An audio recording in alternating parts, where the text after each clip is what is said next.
Hello बच्चों, मैं Anil Rawat, lecture biology, government senior secondary school Anantapur Faridabad आप सभी का स्वागत करता हूं हरियाणा शिक्षा विभाग द्वारा संचालित एजुसेट के लाइव टेलीकास्ट में। बच्चों, इस लेक्चर में हम पढ़ेंगे क्लास 12th बायोलॉजी का चैप्टर नंबर 14 इकोसिस्टम। ये सेकंड पार्ट है। इससे जो फर्स्ट पार्ट का हमने पढ़ा था उसमें हमने पढ़ा इकोसिस्टम क्या होता है, कितने प्रकार का होता है, डिकम्पोजिशन क्या होता है और प्रोडक्टिविटी क्या होती है।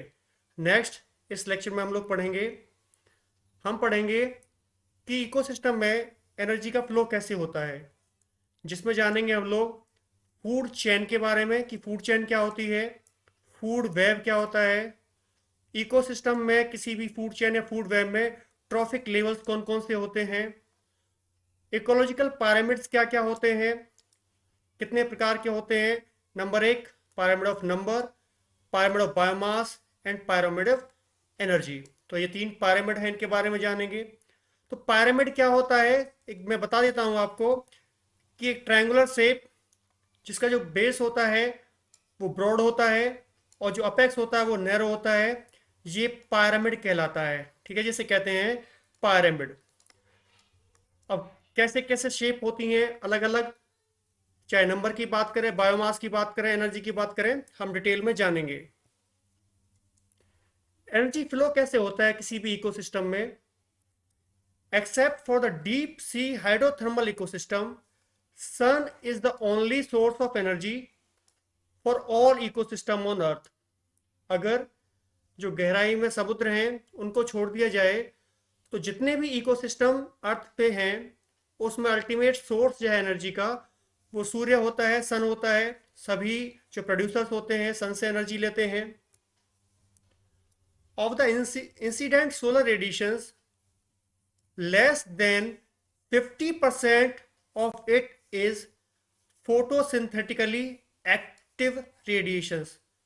सनलाइट से जितनी भी रेडिएशंस होती हैं उसमें से 50% से भी कम जो रेडिएशंस होती हैं, लेस देन 50%, वो फोटोसिंथेटिकली एक्टिव रेडिएशंस कहलाती हैं। शॉर्ट में हम लिख देते हैं PAR। क्वेश्चन आता है ये, यही रेडिएशंस हैं लेस देन 50% जो प्लांट के लिए यूज हो सकती हैं। और इसमें से भी प्लांट्स जो होते हैं केवल 2 to 10% रेडिएशंस को कैप्चर करते हैं फोटोसिंथेसिस के लिए। तो लेस देन 50% अवेलेबिलिटी होती है और प्लांट्स लेस देन या 2 to 10% PR को एक्सेप्ट करते हैं फोटोसिंथेसिस करने के लिए। और इसी स्मॉल अमाउंट के ऊपर पूरी लाइफ है वो वर्ल्ड पे सस्टेन करती है पूरी धरती पे। एनर्जी का जो फ्लो होता है इकोसिस्टम में वो यूनी डायरेक्शनल होता है, मतलब सिंगल डायरेक्शन में होता है कि सन अल्टीमेट सोर्स ऑफ एनर्जी, सन से जो एनर्जी मिली प्रोड्यूसर्स ने ली, प्रोड्यूसर्स में जो फोटोसिंथेसिस करके फूड प्रोड्यूस करते हैं, और प्रोड्यूसर से एनर्जी जाती है कंज्यूमर्स की ओर। कंज्यूमर कितने प्रकार के होते हैं, एनर्जी का फ्लो कैसे होता है, ये हम डिटेल में जानेंगे। फूड चेन, फूड चेन क्या होता है। Food chain represent energy flow through ecosystem. किसी भी इकोसिस्टम के अंदर एनर्जी का फ्लो कैसे होता है उसे कहते हैं food chain. It is sequence of transfer of food from organism to organism in a ecosystem. किसी भी इकोसिस्टम में फूड एक ट्रॉफिक लेवल से एक ऑर्गेनिज्म से दूसरे ऑर्गेनिज्म में कैसे ट्रांसफर होता है, ये फूड चेन कहलाता है। अब फूड चेन की बात करते हैं, कौन कौन से कंपोनेंट्स होते हैं फूड चेन के। तो प्रोड्यूसर्स हो गए इसका कंपोनेंट पहला, दूसरा कंज्यूमर्स है और तीसरा डिकम्पोजर्स होते हैं। प्रोड्यूसर्स क्या है, all green plants in the ecosystem are termed as producers. जितने भी ग्रीन प्लांट्स होते हैं जिसमें क्लोरोफिल होता है जो फोटोसिंथेसिस करते हैं उन्हें कहा जाता है producers. As they produce their own food by making use of solar energy. Solar energy का यूज करते हैं, अपना खाना खुद बनाते हैं।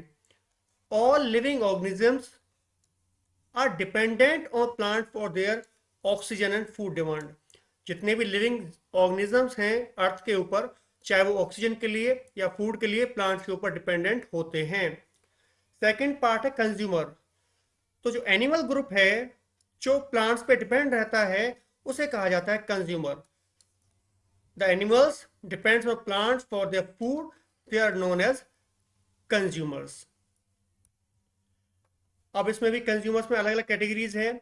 Primary consumer feed directly on producers. तो जो प्राइमरी कंज्यूमर हो गए उन्हें हर्बीवोरस कहा जाता है, हर्बीवोर कहा जाता है, जो कि डायरेक्टली फूड लेते हैं प्लांट से। उसके बाद सेकेंडरी कंज्यूमर है that feed on primary consumer, जो प्राइमरी कंज्यूमर से भोजन लेते हैं। उसके बाद all herbivore animals are example of primary consumer, जितने हर्बीवोर हो गए प्राइमरी कंज्यूमर हो गए। उसके बाद carnivore and apex predators make the secondary consumer and the tertiary consumer. ठीक है बच्चों, तो पहला कंज्यूमर हो गए हर्बीवोर, उसके बाद carnivore and so on. Next इसका कंपोनेंट है डिकम्पोजर। किसी भी फूड चेन में डिकम्पोजर्स क्या होते हैं? They are saprophytes which includes fungi and bacteria. तो डिकम्पोजर्स में हम बात करते हैं फंजाई और बैक्टीरिया की, जो कि सेप्रोफिटिक नेचर के होते हैं। और डिकम्पोजर्स क्या करते हैं?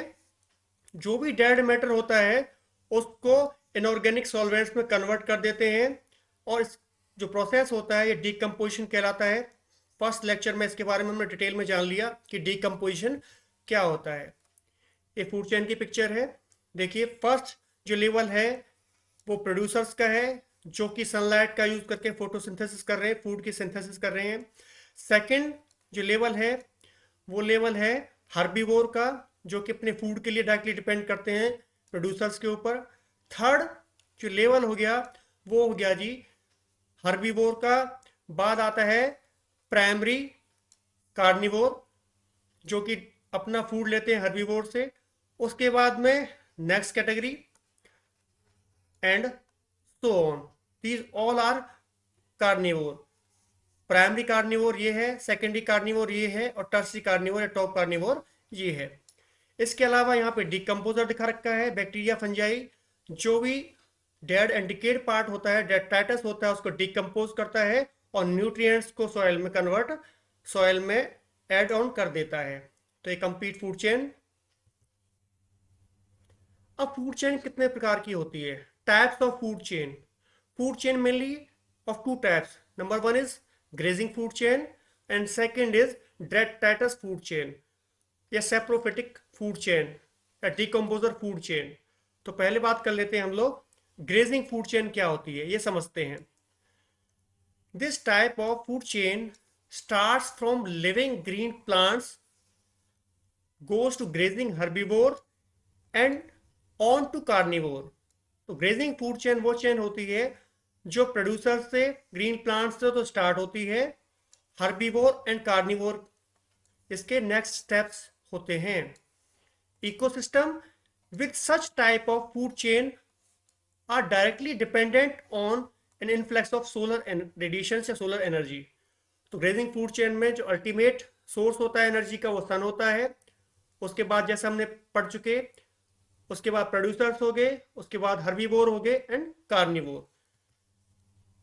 ये पिक्चर में आप देख पाएंगे ग्रेजिंग फूड चेन, जैसा कि पहले भी देख चुके हैं। प्रोड्यूसर्स, उसके बाद कंज्यूमर्स, कंज्यूमर में herbivore, secondary consumer, secondary consumer में आगे आपके कार्निवोर, प्राइमरी कार्निवोर, ये सेकेंडरी, एंड ये अल्टीमेट टॉप कंज्यूमर हो गया। तो ये कहलाती है grazing food chain. Second food chain है detritus food chain. Detritus food chain जो होती है उसको डिकम्पोजर फूड चेन भी कहते हैं। The detritus food chain DFC begins with dead organic matter, जिसे डेट्राइटस कहा जाता है। यहां से स्टार्ट होती है detritus. It is made up of decomposers which are heterotrophic organisms, mainly fungi and bacteria. They meet their energy and nutrient requirements by degrading dead organic matter or detritus। तो जो detritus food chain होती है ये as compare to grazing food chain छोटी होती है। यहाँ पे जो सबस्ट्रेट होता है वो detritus होता है, और उसको डिकम्पोजर्स होते हैं, बैक्टीरिया फंजाई ब्रेक डाउन करते हैं, उससे एनर्जी लेते हैं। इस पिक्चर में आप देख पा रहे हैं ये डेड पार्ट है किसी प्लांट का, ये अर्थवॉर्म, टेट्रीवोर। उसके बाद ये सेप्रोफिटिक, सेप्रोफाइट्स होते हैं, डिकम्पोजर होते हैं, फंजाई या बैक्टीरिया, ये इसको डिकम्पोज ऑफ करते हैं और न्यूट्रिएंट्स जो होते हैं वो सॉइल के अंदर ट्रांसफर हो जाते हैं। तो ये डेट्राइटस फूड चेन है जिसका अल्टीमेटली काम होता है इनऑर्गेनिक न्यूट्रिएंट्स को सॉइल में ऐड कर देना। फूड वेब क्या होता है? फूड चेन के बारे में हमने पढ़ा। फूड वेब क्या होता है? The natural interconnections of food chains form A food web. मतलब बहुत सारी फूड चेन अगर मिल जाती हैं तो कंबाइंड वो फूड वेब कहलाती हैं। पिक्चर में आप देख रहे हैं कि बहुत सारी फूड चेन है, एक अलग अलग सोर्सेज है फूड के लिए। एक ये हर एक जो ट्रॉफिक लेवल यहाँ दिखा रखा है, हर एक ऑर्गेनिज्म दिखा रखा है, उसके पास बहुत सारे रिसोर्सेज हैं फूड के लिए। ऐसा नहीं है जैसे फूड चेन में होता है केवल एक ही रिसोर्सेज है फूड के लिए, तो काफी सारे रिसोर्सेज हैं फूड के लिए। फ्रॉग है, ग्रास ऊपर के ऊपर डिपेंड कर सकता है, ग्रास ऊपर को एज ए फूड यूज कर सकता है, बटरफ्लाई को यूज कर सकता है, ड्रैगन फ्लाई को यूज कर सकता है। तो सारी अगर आप देखेंगे तो बहुत सारी फूड चेन यहाँ पे इंटरमिक्स्ड हैं, मिली हुई हैं, और ये फूड वेब कहलाता है। अगर बात करें नेचर की, तो नेचर में फूड चेन कहना एक कम रिलायबल होगा। जो ऑर्गेनिजम्स होते हैं वो एज ए फूड वेब ही होते हैं, सारे आपस में इंटरकनेक्टेड होते हैं अपने फूड के लिए। अब फूड चेन और फूड वेब में क्या क्या डिफरेंसेस हैं और क्या क्या सिमिलरिटीज हैं जानेंगे। फूड चेन में हमने देखा कि सिंगल लीनियर पाथवे होता है कि प्रोड्यूसर हो गया यहाँ पे, उसके बाद में प्राइमरी कंज्यूमर हो गया, सेकेंडरी कंज्यूमर हो गया, मतलब सिंगल स्टेट चेन होती है फूड चेन में। जबकि फूड के वेब क्या होता है? फूड वेब में सेवरल इंटरकनेक्टिंग पाथवेज होते हैं। मतलब जैसा पहले देखा कि बहुत सारे पाथवेज होते हैं अपने फूड के लेने के लिए। दूसरा, isolated food chains decrease stability of the ecological community. अगर सिंगल पाथवे होगा, एक ही रूट होगा, तो जो स्टेबिलिटी होगी इकोसिस्टम की वो कम होगी। सपोज करिए अगर एक किसी भी फूड चेन में एक ट्रॉफिक लेवल खत्म कर दिया जाए, हटा दिया जाए, तो जो सर्वाइवल रेट होगा वो घट जाता है और पूरी फूड चेन डिस्ट्रॉय हो जाती है। एक क्वेश्चन भी पूछा गया है कि क्या होगा अगर किसी भी फूड चेन से एक ट्रॉफिक लेवल को रिमूव कर दिया जाए, तो पूरी जो फूड चेन है वो लॉस्ट हो जाएगी, क्योंकि जो फूड की डिपेंडेंसी है, जो पाथवे है, वो खत्म हो जाएगा। जबकि फूड वेब में ऐसा नहीं होता है। More complex food webs increase the stability of ecological communities, क्योंकि फूड के लिए ऑप्शंस बहुत सारे होते हैं, तो स्टेबिलिटी यहाँ पे ज्यादा होती है। One individual occupies one trophic level only. Food chain में एक ऑर्गेनिज्म का ट्रॉफिक लेवल केवल एक ही होता है, जबकि फूड वेब में one individual occupies many trophic levels. तो ट्रॉफिक लेवल अलग अलग एक ही ऑर्गेनिज्म के हो सकते हैं फूड वेब के अंदर।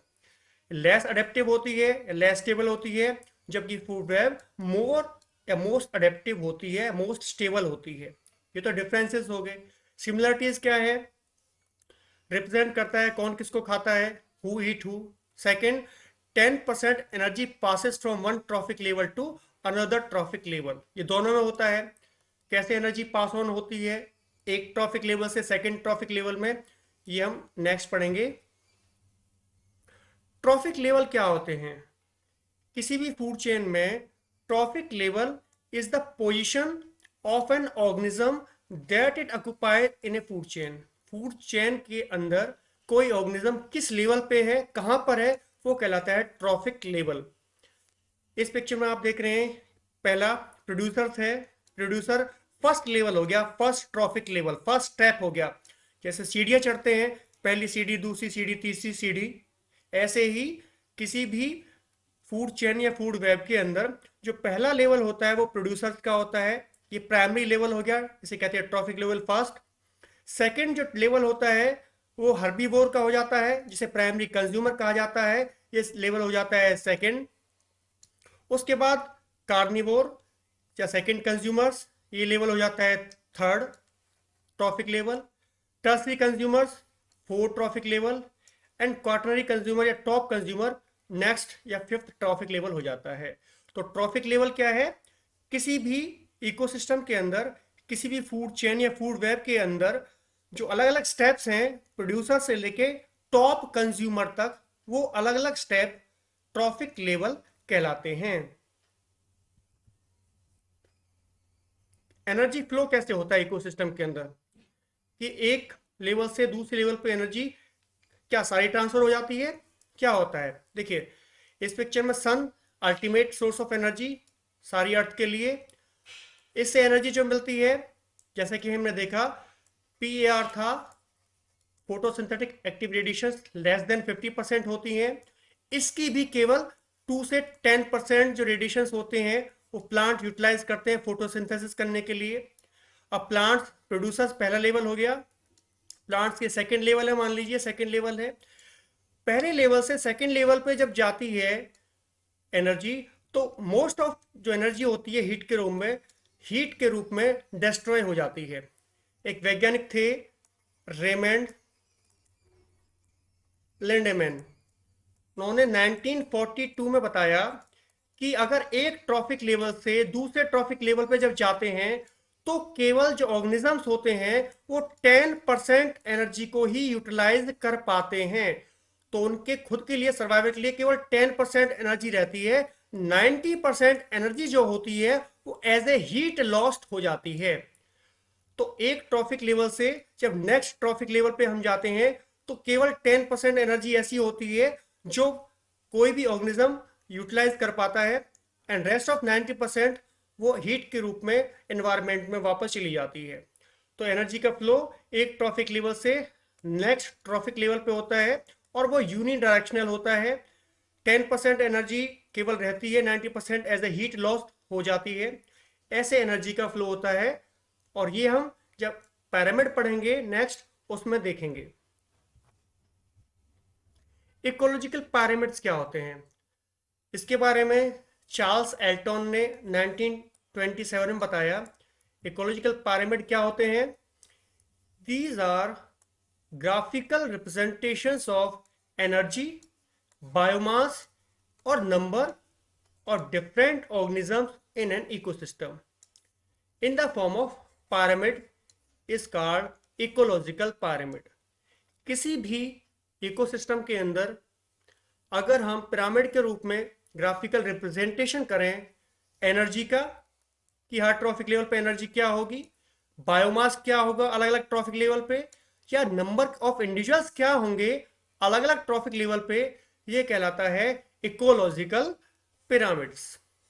अब इकोलॉजिकल पिरामिड तीन मेनली होते हैं, क्योंकि तीन चीजें यहाँ पे एनर्जी है, बायोमास है और नंबर है, जो अलग अलग ट्रॉफिक लेवल पे अलग अलग होते हैं। तो they are three pyramids: pyramid of number, pyramid of biomass and pyramid of energy। pyramid of number क्या होता है? This represents the number of organisms in each trophic level irrespective of their size। Her trophic level पे number of organisms कितना है, ये pyramid of number कहलाता है। इस पिक्चर में आप देख रहे हैं ये पहला ट्रॉफिक लेवल है, यहाँ पे नंबर ऑफ इंडिविजुअल्स ज़्यादा हैं।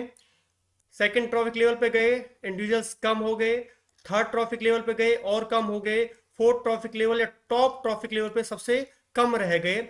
ये हम बात कर रहे हैं pyramid of number in grassland ecosystem. तो जो ग्रासलैंड इकोसिस्टम होता है, पहला जो लेवल होता है ट्रॉफिक लेवल, उस पे इंडिविजुअल्स का जो नंबर है वो सबसे ज़्यादा होता है, क्योंकि प्रोड्यूसर्स हैं, प्लांट्स हैं, ग्रासेस हैं, वो बहुत ज़्यादा होंगी। हर्बीवोर जो होंगे सेकेंड ट्रॉफिक लेवल, उनकी संख्या और कम होगी। थर्ड जो कंज्यूमर होंगे, थर्ड जो होंगे सेकेंडरी कंज्यूमर, वो नंबर में और भी कम होंगे। एंड जो फोर्थ कंज्यूमर होंगे टर्सरी कंज्यूमर, वो नंबर में सबसे कम होंगे।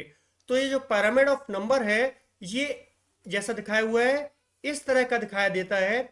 और इस पिरामिड ऑफ नंबर जो कि ग्रासलैंड का है, उसे कहा जाता है अप राइटेड पिरामिड, कहलाता है अप राइटेड, मतलब सीधा है, इसे कहेंगे अप राइटेड पिरामिड।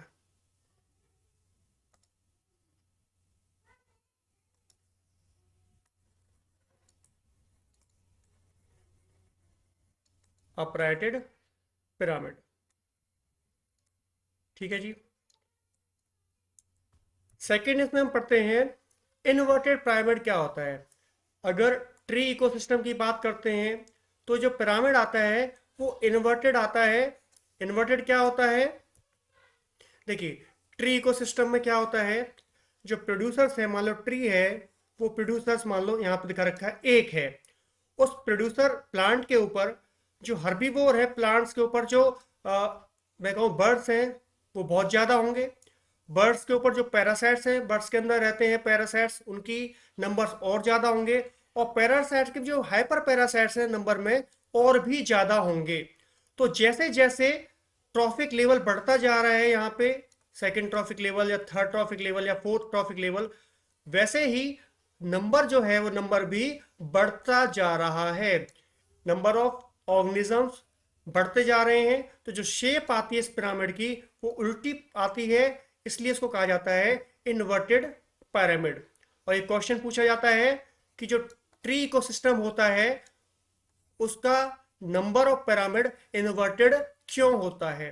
ठीक है, क्योंकि number of organisms her trophic level पे बढ़ते जाते हैं, इसलिए इसको इन्वर्टेड पिरामिड ऑफ नंबर कहा जाता है। Next is pyramid of biomass. ये क्या होता है जी? This represent the total biomass of organisms at each trophic level. हर ट्रॉफिक लेवल पे इंडिविजुअल्स का, ऑर्गेनिज्म का बायोमास कितना है, वो पिरामिड ऑफ बायोमास कहलाता है। जैसे पिरामिड ऑफ नंबर देखा, ऐसे पिरामिड ऑफ बायोमास। ये पिक्चर देख रहे हैं आप दो। पहला जो ट्रॉफिक लेवल है प्रोड्यूसर्स का, वहां पे बायोमास सबसे ज्यादा दिखा रखा है 1000 किलो केजी। सेकंड जो लेवल है हर्बीवोर, उनका बायोमास उससे कम, देन और भी कम। और जो टॉप कार्निवोर होते हैं उसका बायोमास और भी कम होता है। तो ये देख रहे हैं आप, ये ड्राई वेट लेते हैं बायोमास का हमेशा, ड्राई वेट किलोग्राम पर metre square. First trophic level का बायोमास ड्राई वेट ज़्यादा, सेकंड ट्रॉफिक लेवल का कम, थर्ड ट्रॉफिक लेवल का बायोमास और कम, और टॉप जो ट्रॉफिक लेवल होता है उसका बायोमास और कम। तो ऐसे ही जो पिरामिड आता है, जैसे पिरामिड ऑफ नंबर में देखा था, अपराइटेड आएगा, अपराइटेड। और ये किसके केस में आएगा? जब हम पिरामिड ऑफ बायोमास की बात करते हैं टेरेस्ट्रियल या ग्रासलैंड इकोसिस्टम में। ग्रासलैंड इकोसिस्टम की बात कहें, फॉरेस्ट इकोसिस्टम की बात कहें, पिरामिड ऑफ बायोमास जो होता है वो हमेशा अपराइटेड होता है। क्योंकि एक ट्रॉफिक लेवल से जब नेक्स्ट ट्रॉफिक लेवल की ओर हम बढ़ते जाते हैं, जो बायोमास होता है उसका ड्राई वेट कम होता जाता है। तो पिरामिड ऑफ बायोमास अपराइटेड आता है। क्या पिरामिड ऑफ बायोमास इन्वर्टेड भी होता है? इन्वर्टेड जो पिरामिड होता है बायोमास का बच्चों, वो होता है एक्वेटिक इकोसिस्टम में। जो एक्वेटिक इकोसिस्टम होता है वो पिरामिड ऑफ बायोमास जो आता है वो इन्वर्टेड होता है। कैसे होता है देखिए, ये एक्वेटिक इकोसिस्टम का पिरामिड दिखाया हुआ है। किसी भी एक्वेटिक इकोसिस्टम में जो प्रोड्यूसर्स होते हैं वो फाइटोप्लैंक्टन्स होते हैं, साइज बहुत कम होता है और उनका बायोमास भी बहुत कम होता है। ठीक है जी। सेकंड जो लेवल होता है, सेकंड लेवल देखिए आप, हर्बीवोर का है। और जो हर्बीवोर क्या होंगे, जूप्लैंक्टन्स होंगे, स्मॉल फिशेस होंगी, उनका बायोमास ज़्यादा होगा। उसके बाद थर्ड जो होता है कार्निवोर, उसका जो बायोमास होता है वो और भी ज़्यादा होता है। तो बायोमास की बात करें प्रोड्यूसर्स का, जो कि फाइटोप्लैंक्टन्स है, बायोमास कम, जू प्लैंक्टन्स का बायोमास उससे ज़्यादा, स्मॉल फिशेस का बायोमास उससे ज़्यादा, और लार्ज फिशेस जो होती हैं उसका बायोमास सबसे ज़्यादा होता है। तो जैसे जैसे ट्रॉफिक लेवल बढ़ रहा है वैसे ही बायोमास भी इंक्रीज हो रहा है। तो जो ये पिरामिड मिला बच्चों, ये उल्टा मिला, इसलिए इसको कहा जाता है इन्वर्टेड पिरामिड। और ये पूछा जाता है, इसके ऊपर भी क्वेश्चन पूछा जाता है कि इन्वर्टेड जो पिरामिड ऑफ बायोमास होता है किस इकोसिस्टम में होता है और क्यों होता है। अब pyramid of energy, it is total amount of energy present at each trophic level and the total energy lost between each trophic level। Energy of, जो एनर्जी होती है उसके पिरामिड को दर्शाता है। ये दर्शाता है कि एक ट्रॉफिक लेवल से जब नेक्स्ट ट्रॉफिक लेवल पे जाते हैं तो एनर्जी का लेवल क्या होता है, अमाउंट ऑफ एनर्जी क्या रहती है। इस पिक्चर में आप देख रहे हैं कि मेनली प्रोड्यूसर्स हैं, उससे सनलाइट मिलती है, ये energy first trophic level producers. उसके बाद जैसे जैसे नेक्स्ट ट्रॉफिक लेवल पर जा रहे हैं अमाउंट एनर्जी है वो घटती जा रही है, कम होती जा रही है। क्योंकि इससे पहले हमने पढ़ा कि जो रेमंड लिंडेमैन ने बताया था, ये साइंटिस्ट था 1942 में, जैसा बताया कि एनर्जी होती है केवल 10% ही रह जाती है एक ट्रॉफिक लेवल पे, 90% एज ए हीट लॉस्ट हो जाती है। तो एक ट्रॉफिक लेवल पे जैसे हम बढ़ते जाते हैं एनर्जी कम होती जाती है। 10% रूल के अकॉर्डिंगली होता है ऐसा एनर्जी का डिक्रीज होना। और इसमें अगर एनर्जी के पैरामीटर की बात करते हैं तो हमेशा ही अपराइटेड होगा। ये क्वेश्चन भी एग्जाम में पूछा जाता है कि एनर्जी का जो पिरामिड होता है हमेशा अपराइटेड क्यों होता है, कभी भी इन्वर्टेड क्यों नहीं होता। तो इन्वर्टेड होने का मतलब क्या है, एनर्जी लेवल ट्रॉफिक लेवल पे बढ़ेगा, जो कि कभी भी पॉसिबल नहीं है फूड चेन के अंदर या फूड वेब के अंदर, क्योंकि एनर्जी एक लेवल से दूसरे लेवल पे जाने पे घटती है ना कि बढ़ती है। इसलिए इसका सिंपल सा आंसर होगा कि जो एनर्जी का पिरामिड होता है हमेशा अपराइटेड होता है, बिकॉज एनर्जी का लॉस हो जाता है एज ए हीट, और एनर्जी के लॉस होने की वजह से एनर्जी डिक्रीज हो जाती है, और ट्रॉफिक लेवल जो होता है वो हर ट्रॉफिक लेवल पे कम एनर्जी मिलेगी, और जो पिरामिड होगा वो अपराइटेड होगा। Clear. Limitations of ecological pyramid, हमने इकोलॉजिकल पिरामिड्स के बारे में पढ़ा, जो एनर्जी को, जो बायोमास को या नंबर्स के बारे में बताते हैं किसी भी फूड चेन या इकोसिस्टम के अंदर। अब क्या क्या लिमिटेशंस हैं इसकी। It does not consider the same species belonging to or more trophic levels.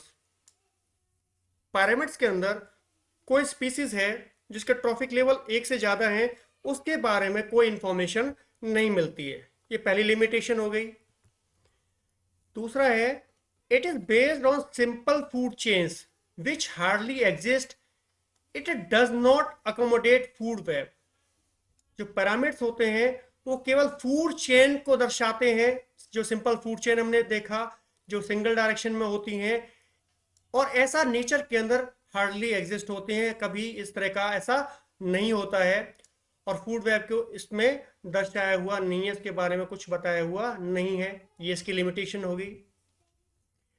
किसी भी इकोलॉजिकल पिरामिड के अंदर सेप्रोफाइट्स, डिकम्पोजर्स, उनका कहीं भी प्लेस नहीं है। तो किसी भी इकोसिस्टम में जो कि सेप्रोफाइट्स होते हैं, डिकम्पोजर होते हैं, वो एक मेन रोल प्ले करते हैं, बट इस पिरामिड्स के अंदर कहीं भी सेप्रोफाइट्स या डिकम्पोजर्स का नाम नहीं आता है। तो ये इसकी एक लिमिटेशंस हो जाती है इकोलॉजिकल पिरामिड की। नेक्स्ट है बच्चों, स्टैंडिंग क्रॉप किसे कहा जाता है।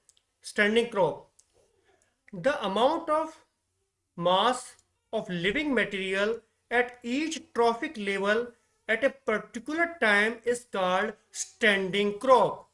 जो इकोसिस्टम होता है उसके जो अलग अलग ट्रॉफिक लेवल हमने देखे, अलग अलग ट्रॉफिक लेवल पे जो इंडिविजुअल्स का, मान लो ट्रॉफिक लेवल है, यहाँ पे इंडिविजुअल प्रोड्यूसर्स हो गए, यहाँ पे हर्बीवोर हो गए, यहाँ पे कार्निवोर हो गए।